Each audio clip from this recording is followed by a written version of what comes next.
Learn Igbo sentences with Mgbe Ole. Mgbe Ole means which time or when. Igbo, English.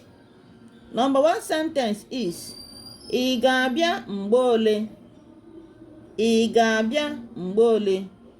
Meaning, which time are you coming? You can see that this type of word, Mgbe Ole, is a word we use to ask questions. It uses question mark in its operation.